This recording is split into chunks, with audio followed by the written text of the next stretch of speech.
The hunt begins. The sleek obsidian vessels of the Kythera hunting fleet materialized at the edge of Earth's solar system like shadows given form. Huntmaster Zeftai stood on the bridge of his flagship, the apex predator, his four arms crossed in satisfaction as he studied the third planet from the star. His species had evolved from the galaxy's most efficient hunters, and for millennia, they had turned that hunting instinct into sport across the cosmos. Status report, Zeftai commanded, his voice a low growl that resonated through his chest cavity. His second-in-command, Velnash, approached with the preliminary scans. The species calls themselves humans, Huntmaster, bipedal, single-minded creatures with primitive technology. They have achieved basic spaceflight, but remain confined to their home system. Population approximately 8 billion. Velnash paused, mandibles clicking with amusement. They show promise as sport, but nothing challenging. Zeftai examined a holographic display showing various human settlements. Cities sprawled across continents, connected by primitive transportation networks. Military installations dotted the landscape, but their weapons appeared laughably outdated compared to Kythera technology. Interesting bone structure, he mused, noting the scans of human anatomy. Bipedal design suggests reasonable agility, but they lack natural armor or weaponry. No claws, no venom, no enhanced senses. How did they even survive to develop intelligence? They appear to rely heavily on tools and cooperation. Huntmaster. Our behavioral analysts suggest they are pack hunters, but their packs are massive and disorganized. They fight among themselves constantly. This brought a pleased rumble from Zeftai's throat. Divided prey was easier prey.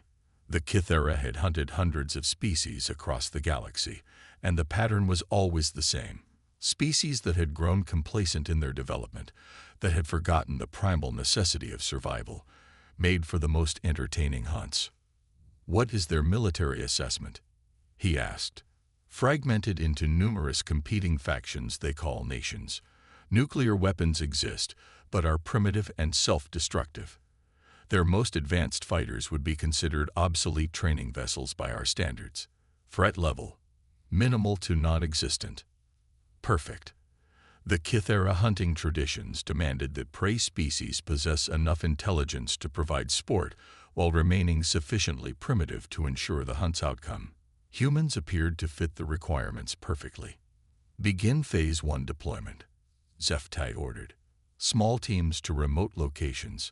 I want to observe their responses before we announce ourselves properly. Dr. Sarah Chen was having the worst week of her academic career. The xenobiologist had spent 15 years studying the theoretical possibility of extraterrestrial life, only to have her latest research paper rejected by 3 major journals. As she sat in her cramped office at the Colorado Institute of Technology, nursing her 4th cup of coffee and contemplating a career change, her computer chimed with an urgent message. The sender was Colonel Marcus Webb from NORAD, someone she had never heard of, but whose message carried enough official weight to get her attention immediately. Dr. Chen, we need your expertise immediately. Please report to Cheyenne Mountain Complex within 2 hours. This is a matter of national security. Transportation is being arranged. Before she could fully process the implications, her phone rang. Dr. Chen, this is Major Patricia Santos.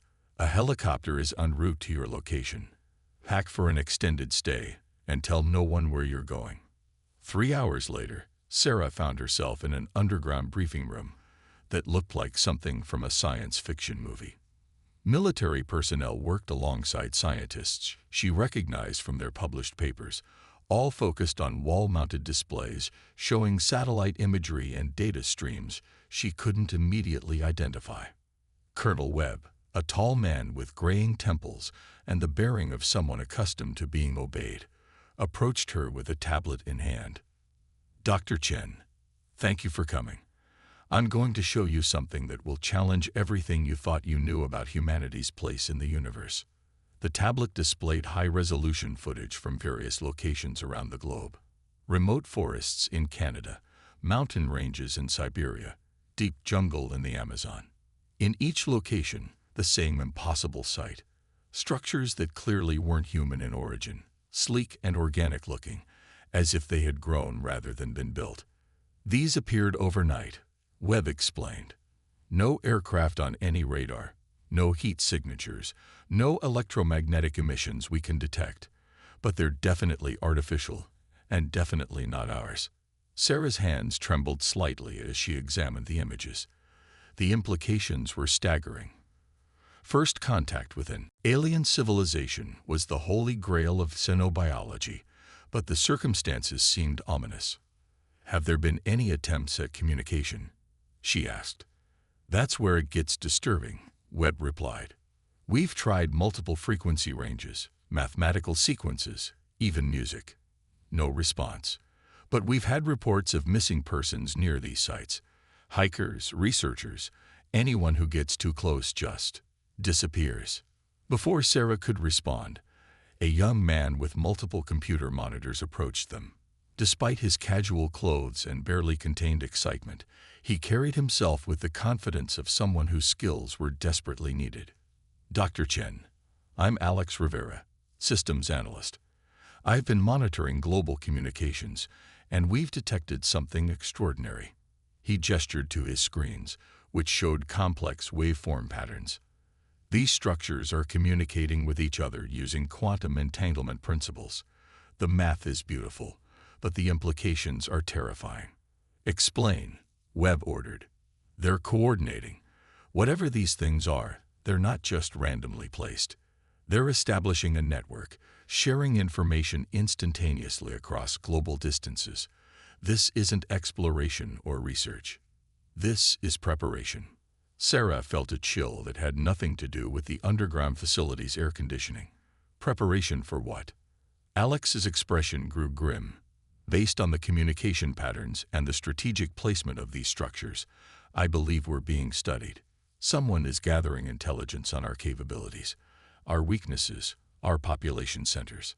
"You're talking about invasion," Webb said, his voice steady despite the enormity of the statement.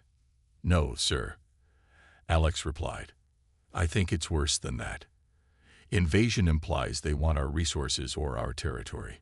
This pattern suggests something else entirely." Before anyone could ask what he meant, alarms began blaring throughout the facility. A communications officer called out from across the room. "Sir, we're receiving a global broadcast on all frequencies. It's not from Earth." The main display activated, showing a figure that would haunt humanity's nightmares for generations. Zeftai stood in what appeared to be a command center, his 4 arms spread in a gesture that might have been welcoming if not for the predatory gleam in his multiple eyes. "Greetings, humans of Earth," he began, his voice somehow translated into perfect English. "I am Huntmaster Zeftai of the Kithera. You have been selected for a great honor." The assembled humans watched in horrified silence as the alien continued. "For millennia, my people have traveled the galaxy in search of worthy prey.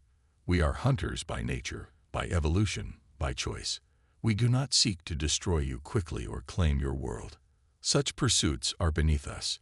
Instead, we offer you the chance to participate in the great hunt." Sarah's blood ran cold as she realized what Alex had already suspected. "Your species shows promise. You have intelligence, adaptability, and a certain primitive cunning that suggests you might provide adequate sport. Over the next rotation of your world, we will hunt selected members of your population. Those who survive will earn the right to continue existing under our guidance. Those who do not, well, that is the nature of the hunt." Zeftai's mandibles clicked in what might have been amusement. "Do not attempt to flee your world or call for assistance. We have disabled your primitive space vessels and communications beyond your system. Do not attempt to negotiate. We are not conquerors seeking tribute. We are hunters seeking prey. The hunt begins at your next dawn." The transmission ended, leaving the underground facility in stunned silence. Colonel Webb was the first to speak. "How many of these hunting parties are we dealing with?" Alex was already working his computers, analyzing the data streams. "Based on the quantum communications I've been tracking, I estimate 40 to 50 small teams scattered globally. Each team probably consists of 3 to 5 hunters. Against 8 billion humans, Sarah said, though her voice lacked conviction. 8 billion humans who don't know they're being hunted and have no weapons capable of harming their hunters, Webb replied grimly. As the three of them stood in the command center, processing the impossibility of their situation, reports began flooding in from around the world. Remote research stations going silent, military patrols disappearing, entire small communities simply vanishing overnight. The Great Hunt had begun, and humanity was about to learn whether they were the apex predators they had always believed themselves to be, or simply another species about to become extinct for someone else's entertainment. But the Kythera had made one critical error in their assessment.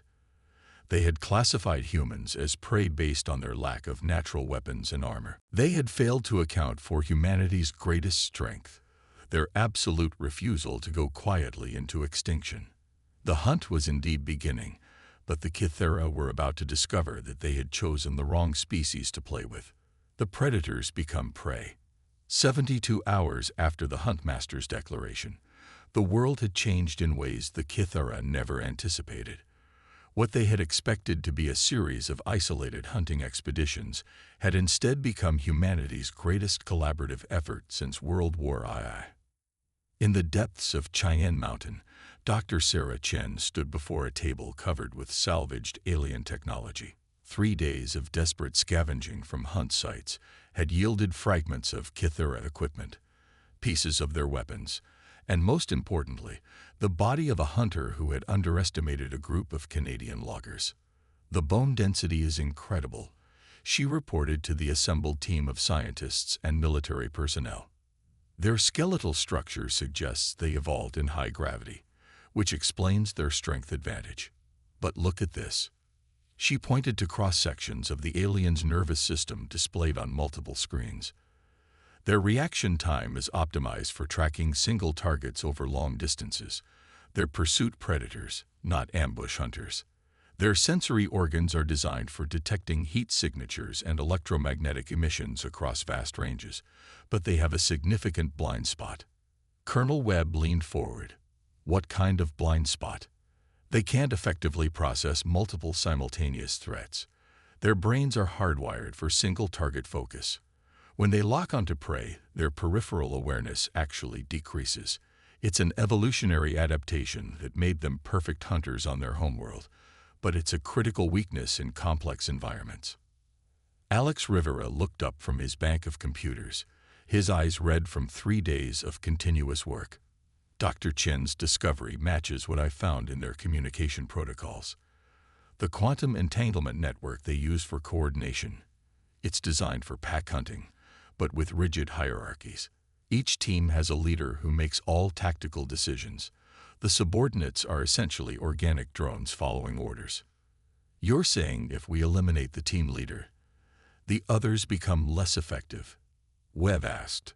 "More than that," Alex replied with growing excitement. "I've been analyzing their comm patterns, and I think I've figured out how to disrupt their network. If we can generate specific quantum interference, we can sever their real-time coordination. Each team would be isolated, operating on their own." Sarah nodded enthusiastically. "And based on their physiology, they're not adapted for independent decision-making under stress. They're pack hunters who rely on their leader's commands." Webb turned to the tactical display showing global hunt activity.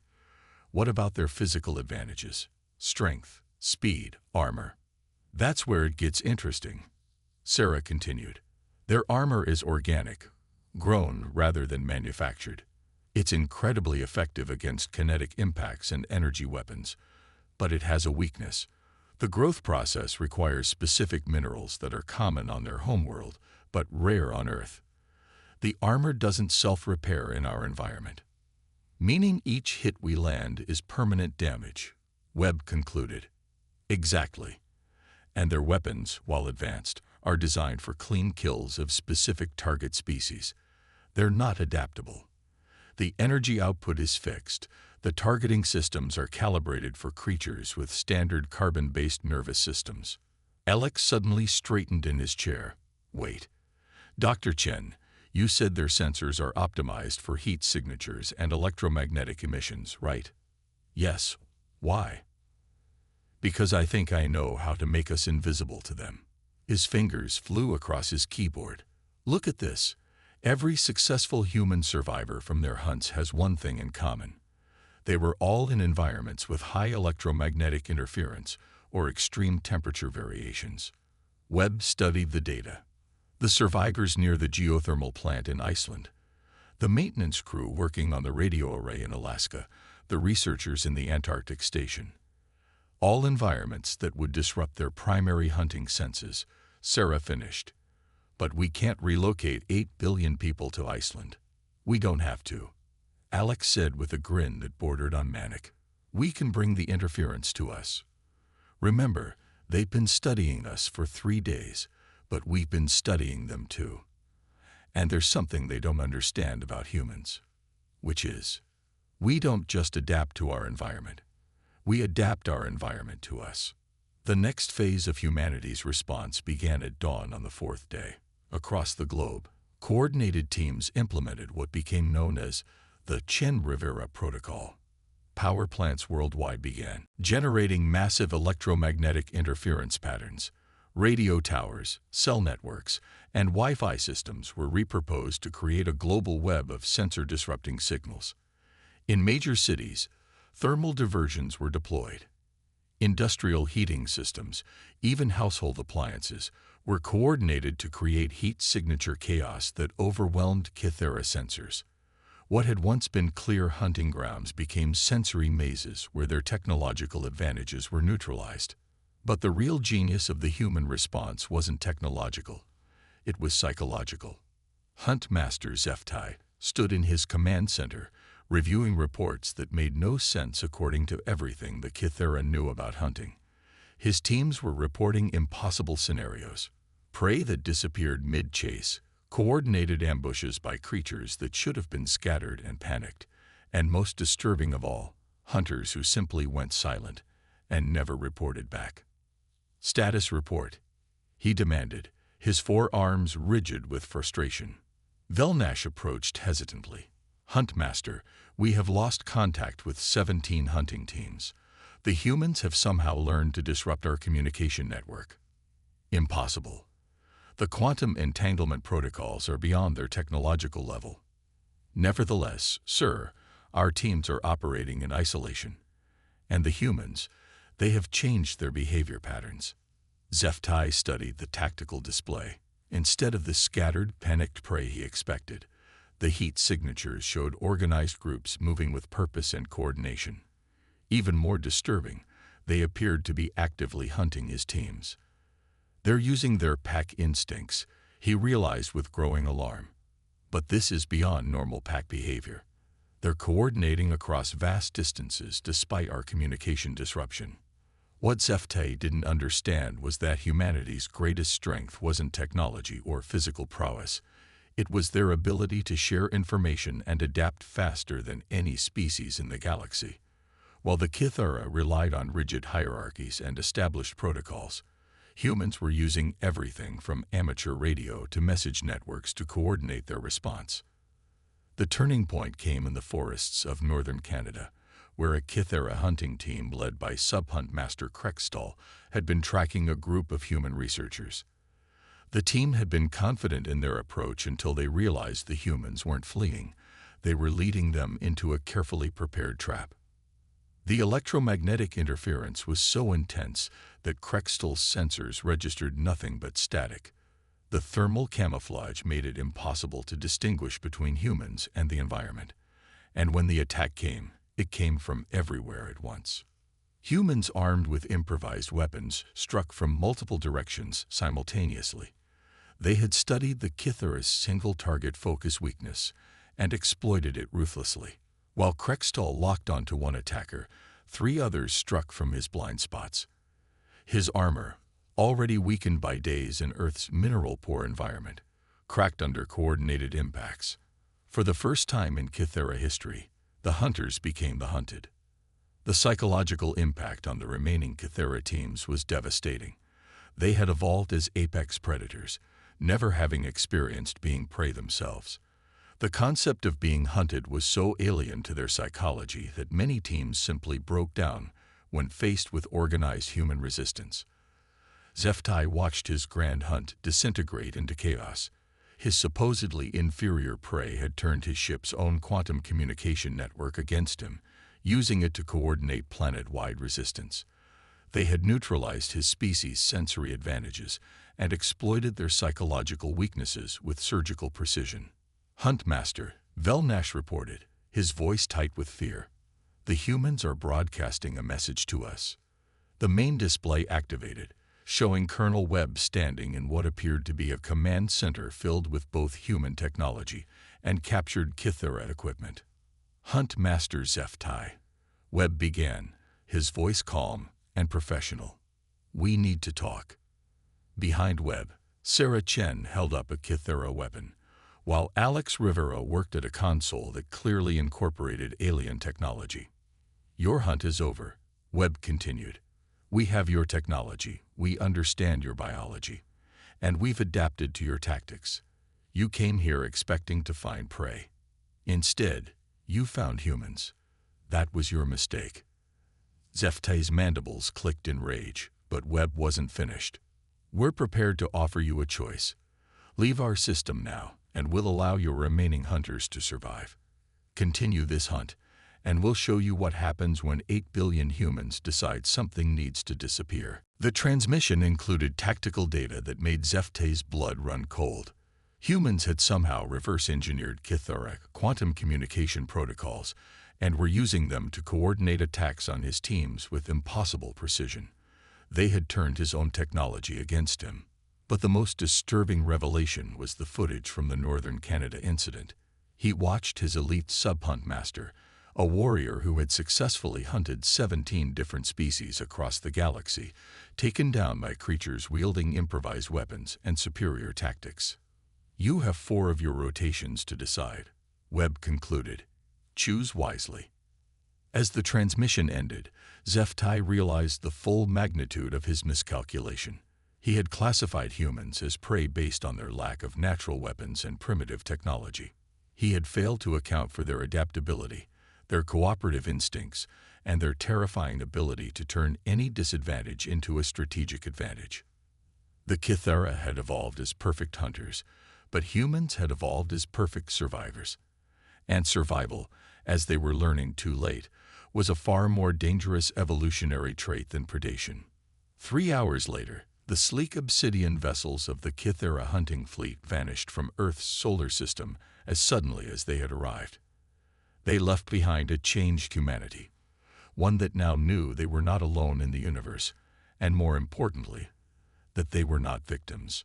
In the months that followed, as Earth recovered from the Great Hunt, word of humanity's victory spread through the galaxy's communication networks. Species across the cosmos learned of the Kythera's defeat and of the small blue planet where the galaxy's apex predators had become prey themselves. Earth became known by many names among the galactic community: the graveyard of hunters, the world that fights back, the planet of the impossible prey. But to humanity itself, it remained simply home. A world defended not by superior technology or natural advantages, but by the one thing no alien species had ever learned to anticipate: humanity's absolute refusal to be anyone's victim. The Great Hunt was over, but humanity's reputation as the species you didn't hunt unless you wanted to become the hunted had only just begun.